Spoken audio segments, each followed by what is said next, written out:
Hello, this is Professor Bustilio Booth. This is part 2 of our weeks 3 to 4 wrap-up. In this particular video, I will focus in on Chapter 3, Business in a Borderless World. Let's begin with a definition. International trade is defined as buying, selling, and trading of goods and services across national boundaries. I also want us to keep this particular fact in mind, that 95% of the world's population and 2/3 of the world's total purchasing power is outside the United States, and that as differences among nations lessen in terms of political, economic, social, and environmental factors, globalization actually increases. And that as tech advances, and when we talk about tech, we're talking about digitization and the internet, it becomes easier to access markets.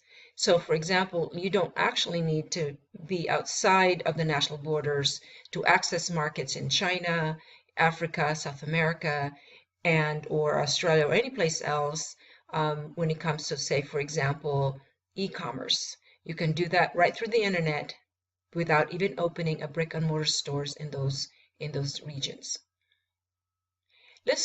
Before we go much further, let's go back a little bit and discuss why nations trade. So the origins are simple enough.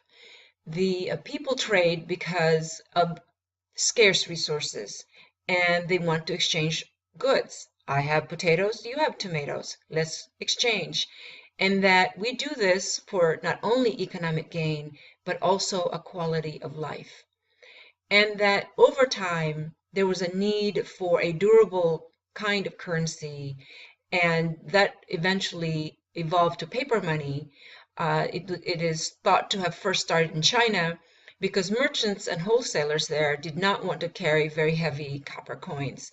And you can just imagine, as they had larger transactions, it became kind of impractical to carry around these heavy copper coins. And that throughout history, nations and tribes often went to war to acquire goods, and they soon found out that this was incredibly costly and that perhaps they should choose another way to interact with each other. And interestingly, one of this was in 1860 when Napoleon III negotiated the Cobden-Chevalier Treaty, or the Free Trade Agreement, and sometimes we'll refer to it as the FTA here, between France and Britain. And if you may recall in your history, that France and Britain were often at war with each other. And then there were, as they deliberated this particular treaty, there were arguments against, that opening markets would reduce domestic labor. And then on the other side, argued free trade would tend to increase rather than diminish the demand for labor, especially if the tariff reforms were pursued. So tariff is a tax on imports, and they're often used to protect domestic products, those products that are made and manufactured within that country. And the argument went that if we actually opened up, if they opened up markets, they would also tend to increase the labor to address the markets that were opening for their goods. But Napoleon, in his wisdom, replied, "But it is very difficult in France to make reforms. We make revolutions in France, not reforms."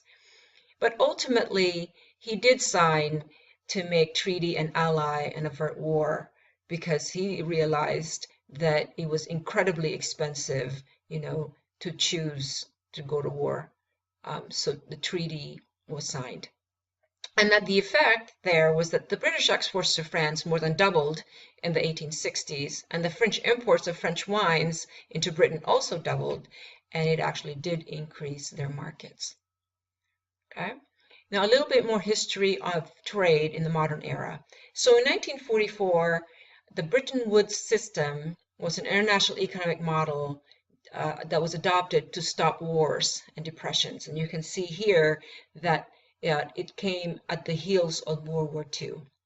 And the powers that be realized that they needed to have rules, institutions, and procedures to regulate international trade, and they sort of transactions using different monies. So they needed to have something that would be standardized. And during that deliberation, they created the International Monetary Fund, or what we would call the IMF, and eventually the World Bank.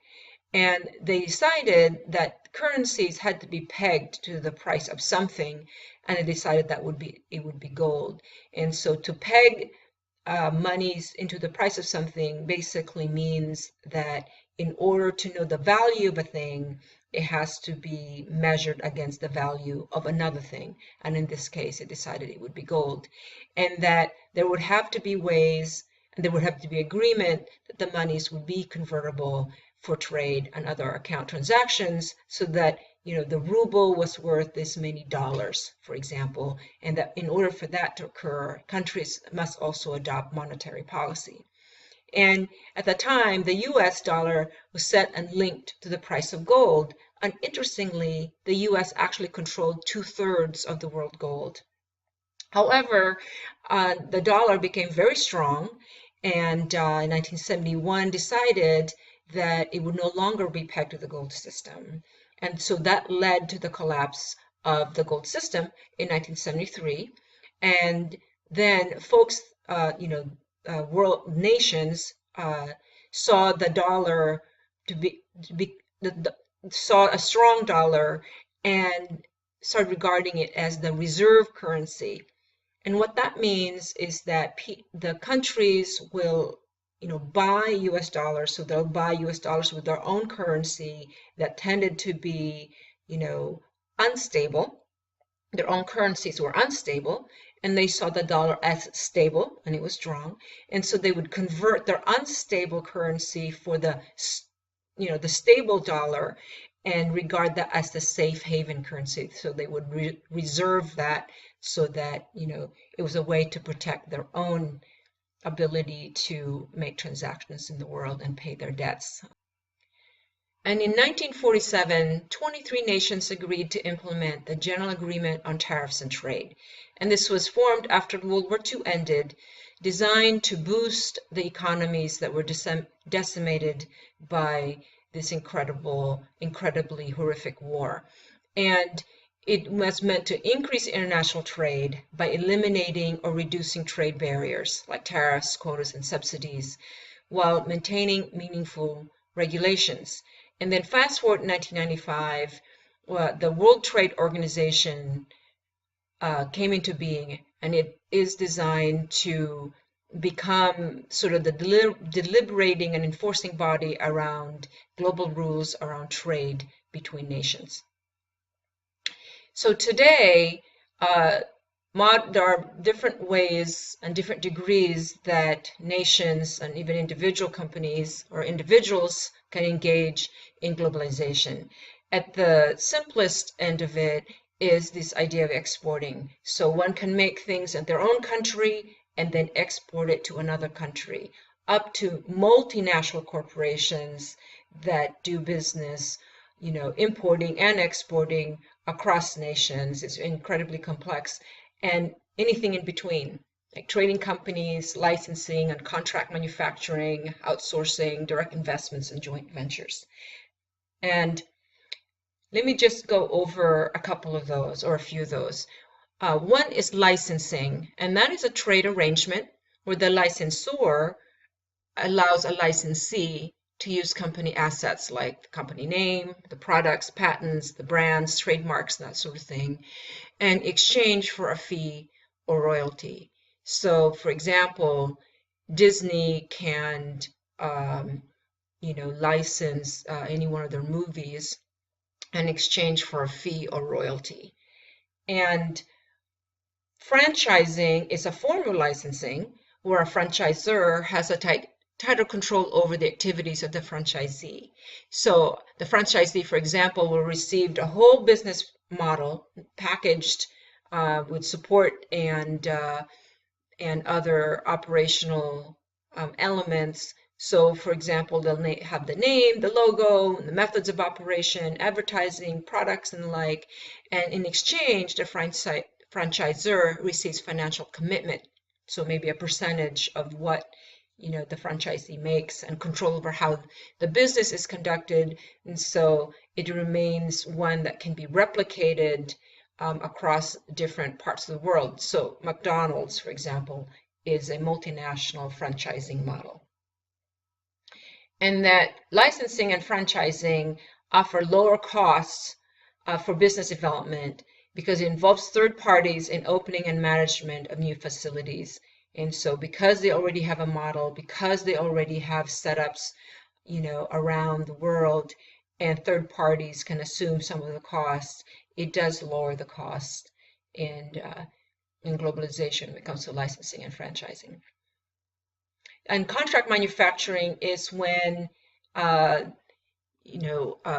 a company goes to a foreign company to produce specific volumes of their product to specs, and then that domestic firm's name this on the final product. So somebody else makes it elsewhere, but the company's name is attached to those products. And that enables a company to benefit from the lower production costs offered in that country without having to invest in that country because they're just really contracting the making of the goods. Okay? And that outsourcing, a very controversial form of globalization, is a transfer of specific sets of tasks, such as production or data entry, like, say, call centers, to countries where labor or supplies are less expensive. And it is controversial, particularly in the US, because it moves jobs overseas, like the call centers. Interestingly, though, as the tech advances, there are more efficiencies and there are increased costs overseas. So because countries like in China and India, their people there are beginning to experience higher wages, and so the cost of labor is increasing, causing jobs to move back in the US. In fact, that's happening with some call centers now. And this idea of balance of trade is the difference between a nation's exports and imports. And so the US imports more manufactured goods than it exports, then that would be called a trade deficit. And this is kind of the equation that you have to keep in mind. So exports, products are coming out of the country, minus the imports that are coming into the country. Depending on which of those is more, you have a surplus or a deficit of trade. And this is an interesting table. And this is the U.S. trade deficit between 2000 and 2014. And you can see there's select years here in billions of dollars.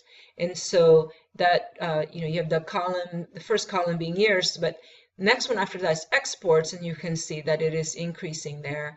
And that the imports are also, but are higher, and that it yields in a trade deficit. Those are the red numbers. And it may look like that's a bad thing, that we have a trade deficit, but it is actually arguable whether or not it is a bad thing. So let's take a look at the effects of a strong dollar to help understand whether or not this is a good thing or not.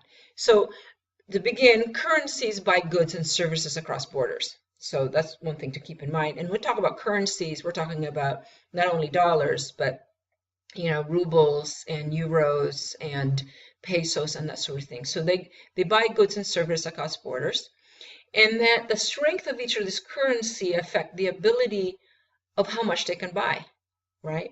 So when there is a strong dollar, at least let's talk about the United States, more consumers, there will be more consumer spending in the US because the dollar can buy more imports. And so if they can buy, because they have a stronger dollar, they have more disposable income.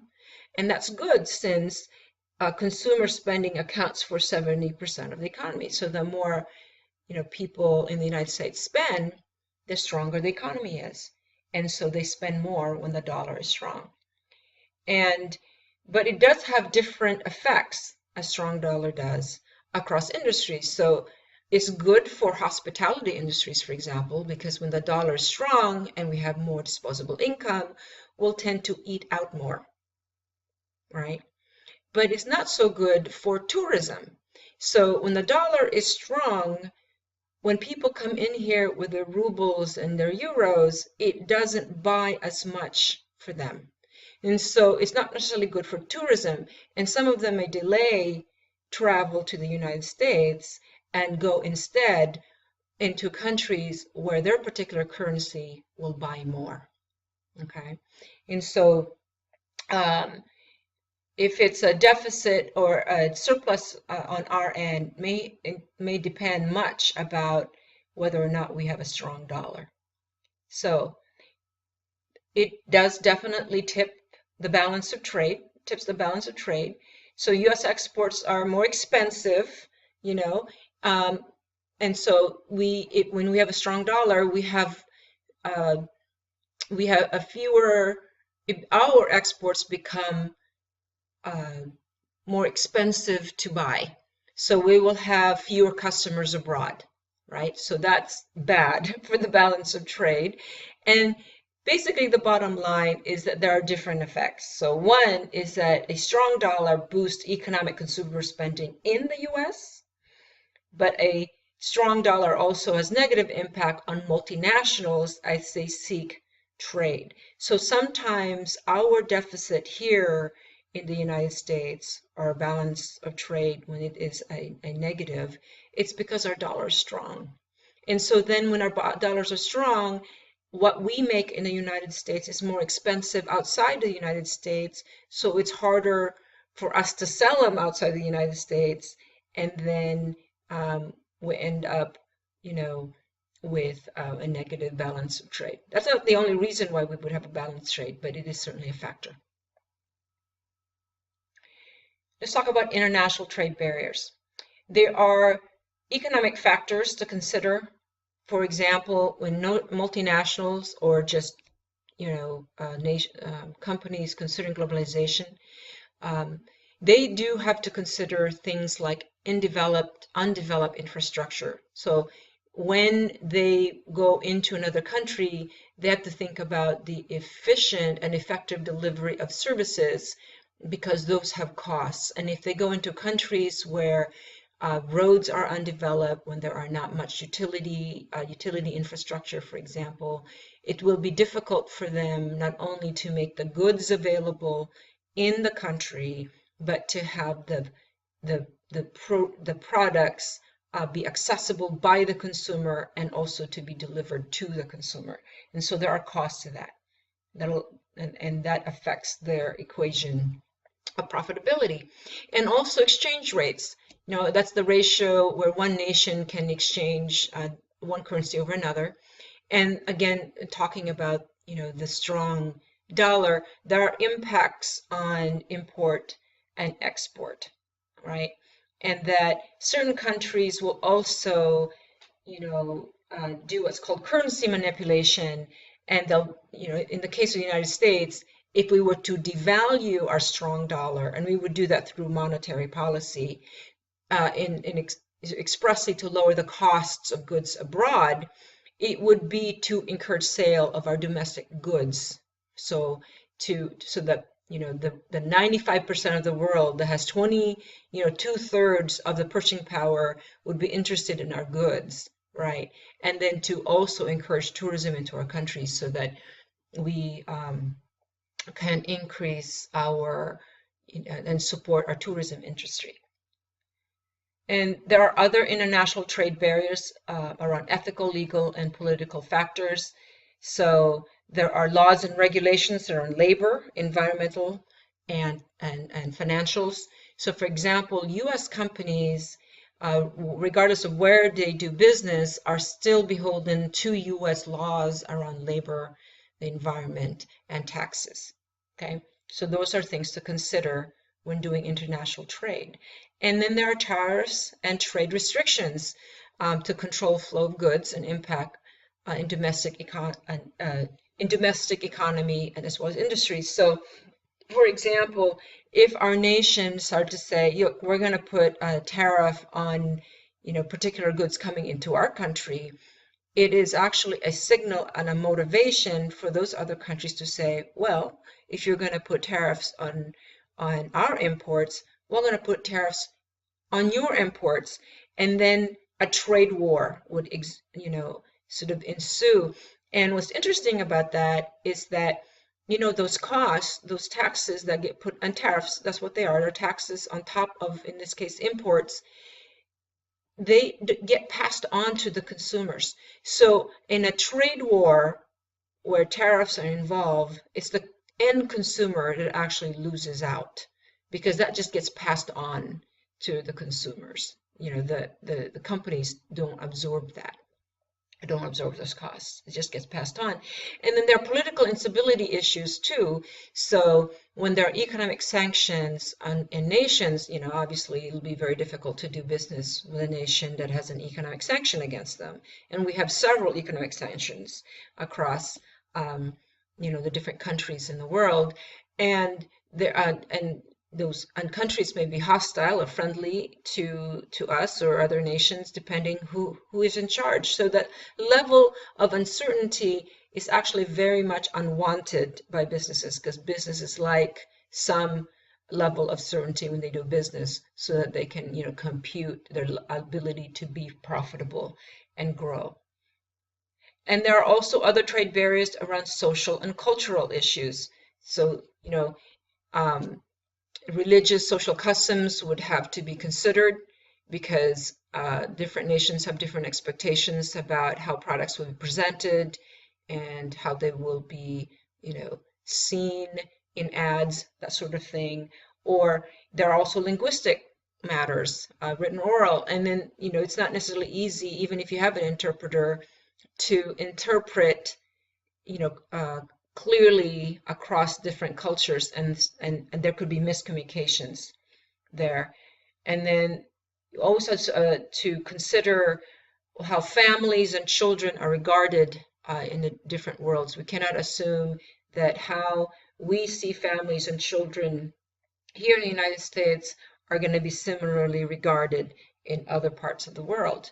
And there are just also things like norms, like around time. For example, in the United States, we're very time driven. When we say we will meet you at noon for a meeting, we generally assume that to be 12 o'clock, at noon. In other countries, we say, well, we'll meet at noon or at lunch, at noon. It may actually be translated to the other party as 2 o'clock in the afternoon. So, or, a range of time. And what a lot of executives will find themselves is that they will sit waiting around for their counterparts to come because they misunderstood the general norms and customs around time. This is an interesting study of how misunderstandings can happen. So in this particular scenario, and this is a true story, Gerber sold baby food in Africa using the same packaging used in the US, with, the beautiful baby on the label. Right. And later they learned that in Africa, companies put pictures of the ingredients on the label, since many people can't read. And so imagine what the Africans thought were the ingredients in the baby food when they saw the baby on the label. I mean, it was a complete fiasco, and people were completely, aghast. They completely offended by this whole thing, and they had to take all of these baby food off the shelves. Nobody bought them. It cost millions of dollars, and this is a great case study of how a cultural misfire can happen, even with a big company like, that produces a well-known product like Gerber baby food. It can absolutely happen, and it probably happens a lot. And there are also other international trade barrier considerations, one around technology. And companies, have to consider technological barriers because it can limit access to goods and services, and also the efficient and effective delivery of those goods and services. What's interesting, though, is that what can be seen as a barrier may actually be an opportunity. In this particular case, there are nations where they completely skip the landlines. Companies saw an opportunity to connect consumers by the use of, cell phones.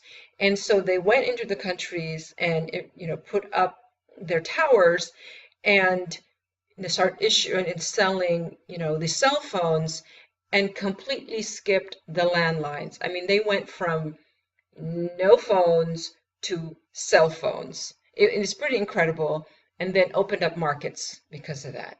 So just because it's a barrier does not mean that it necessarily stops uh, companies from reaching out to their customers. Now, let's talk back a little bit about why nations trade again, because there is sort of a long arc of history, sort of its common themes, and I think this is worthy to sort of revisit. So the old motivations persist, right? Between people, because there are scarce resources and they want then to exchange goods. So you have, again, your potatoes, I have my tomatoes, let's exchange. And that because we do this for economic gain and we want a better life, and that we have now established some way to exchange using, some other currency other than heavy coins, for example, and that generally speaking, we enter into trade agreements because we really don't want to go to war for them, and we want to avoid, huge economic cycles where there are great depressions, and that there are other global concerns we want to address. And increasingly, some of those are around world prosperity and environmental concerns. Now, why is that important? Because our free trade agreements now are more complex, right? So in 1958, the European Union was formed as an economic and political union among 28 European nations. And then another free trade agreement came about, and there are many, these are just some. In 1993, the North American Free Trade Agreement, called NAFTA, came about because it wanted to reduce trade barriers among the three largest nations in North America, that's the United States, Canada, and Mexico. And that, soon after, in 1995, the World Trade Organization came into being to promote free trade between nations because they wanted to address those, you know, those common themes that is the long arc of our history around trade and doing exchanges so that, we have better lives and we can avert wars.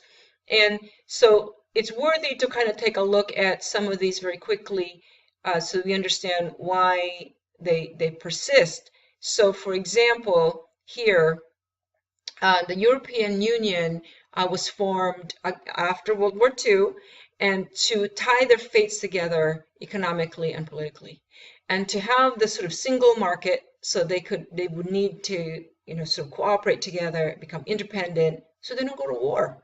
They were tired of it. Millions of people died, and in order to do this, they needed to agree on a single, monetary, durable currency. And in this case, they decided on the euro, so that they could integrate the financial markets, and then they would need sort of a common financial management.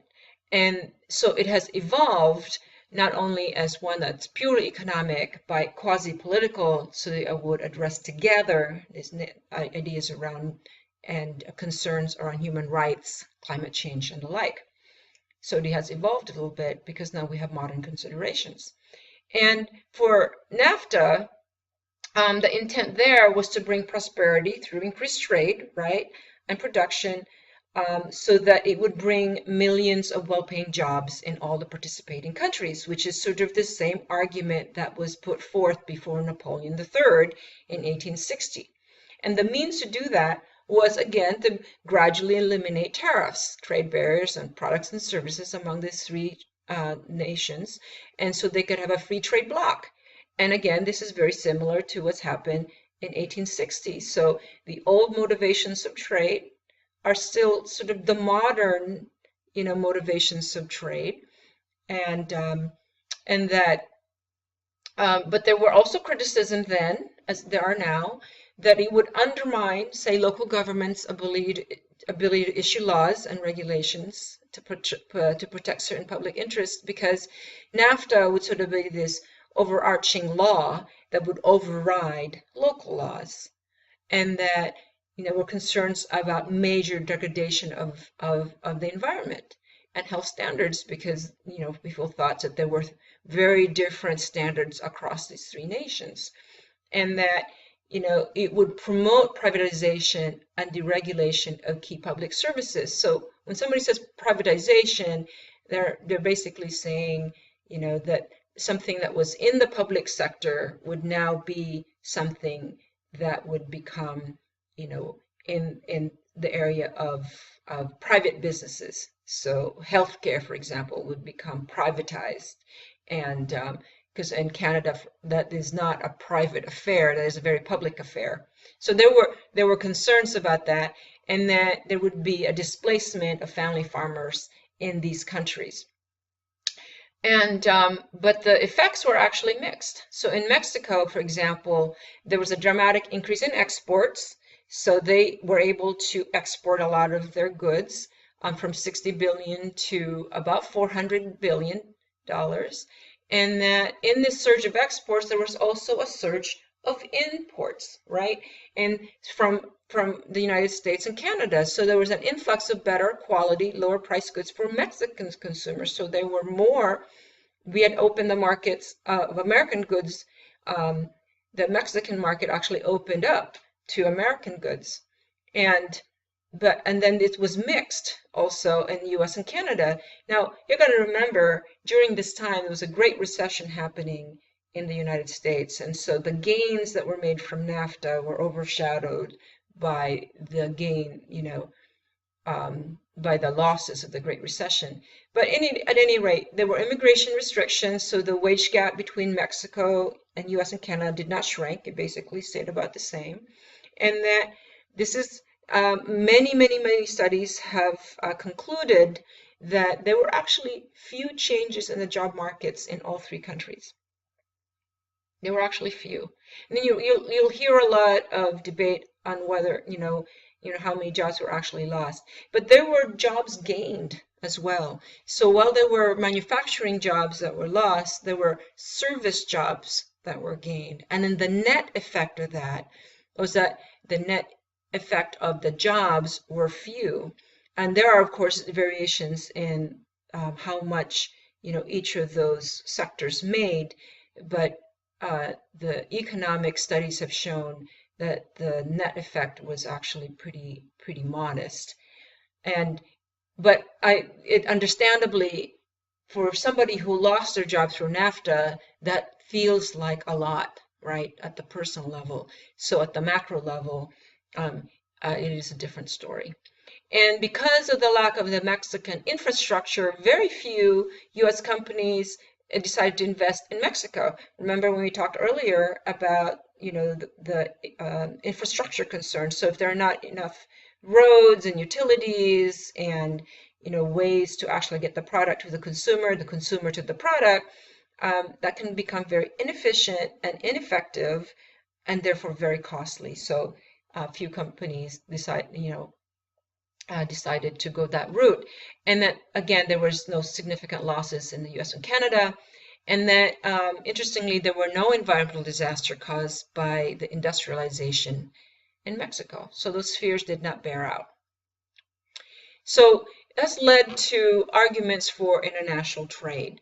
One is this idea that in order for the U.S. economy to continue to grow and our wages to increase, it really is dependent on our ability to sell products, to produce them, and to provide services to the 95% of the world's population out of the U.S. borders. Those are all markets that that can receive our goods, and that 41 million American jobs now, 3 out of 10, depend on trade, and that manufacturing sector exports the most. So our manufacturing industries here export the most, $1.4 trillion in 2014. And the exports of manufactured goods directly support about 6 million U.S. factory jobs, roughly half of all manufacturing employment. So that we are clearly linked to international trade. And what's interesting, though, is that the number of Americans employed in manufacturing has declined since its peak in 1979. The decline of manufacturing jobs has been occurring since 1979, and much of that is because of technological advances, and not necessarily the movement of jobs outside the United States to other parts of the world. I mean, that's also happening, but the greater number of job displacement is because of tech advances, particularly around automation. All right, and that 1 in 3 acres of American farms is planted for export. So this is a very resource-rich country, and 1/3 of our farms are dedicated to feeding the world. And we'll continue to do that because we're very productive in that area.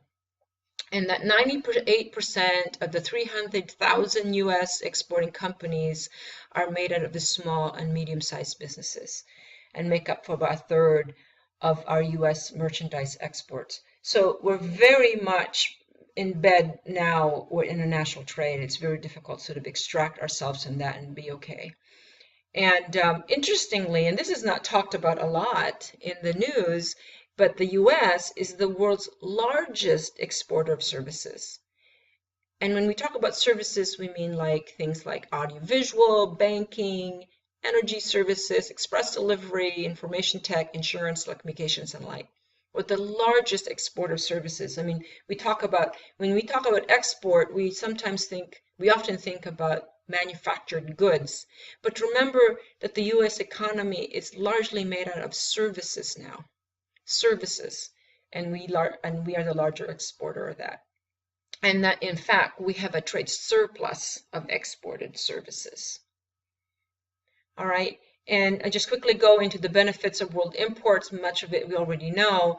One is access to goods that we would not otherwise have access to, like fresh fruit in the winter. And because imports typically are cheaper, it boosts the purchasing power of the average American household by $10,000 annually. So if we didn't get these imports coming in and we were just sort of buying domestically, that would sort of disappear because imported goods compared to domestic goods are just cheaper. Okay. And companies that are competing globally or even domestically, so domestically competing with each other and globally against other companies, they're able to acquire, raw goods and materials at a lower cost due to imported goods. And those are the materials that they need in order to make the stuff that they make. They're able to get them at a lower cost in the form of imports. And so therefore it lowers manufacturing costs and provides competitive edge in that case.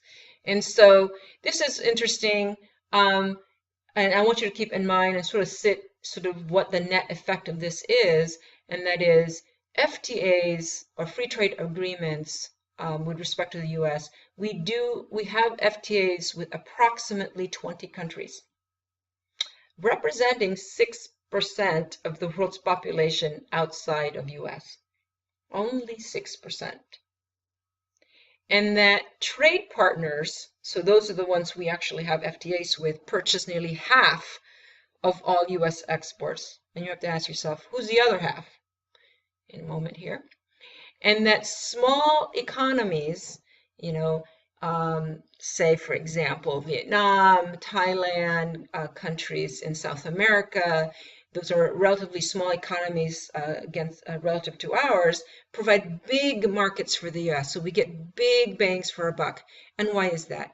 Well, a lot of these developing nations are in need of many products and services that we now take for granted. And so they have a lot of room to grow.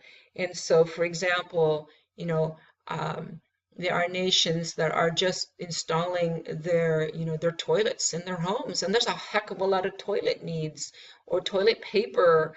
There are all kinds of things, or soap and detergents. I mean, there are a lot of things that we take for granted as fully, saturated markets within the United States. They're called commodities, but in those economies that are developing, their people are just beginning to adopt them as part of their quality of life. And so there's a lot of room to grow. They're big markets for the US, in other words. And that, interestingly, as far as manufactured goods are concerned, because the United States is so productive, we do more with less, we ran a cumulative trade surplus with our trade partners between 2008 and 2015. So, it doesn't really look as, it isn't really as bad as it sounds when we, hear it in the news. So it's really important to understand, to get down to the numbers so we can compare apples to apples. And in fact, again, the US has global trade surpluses in services and agricultural products. So agricultural products, remember, 1 out of 3 acres are actually planted to produce goods for exporting. And that because we're a service economy, we are actually dependent on our ability to trade our services. And we're right now doing a pretty good job at it. So this is interesting. And this is the fact that the US trade deficit mainly arises from trade in manufactured goods with countries where the US has no trade agreement in place.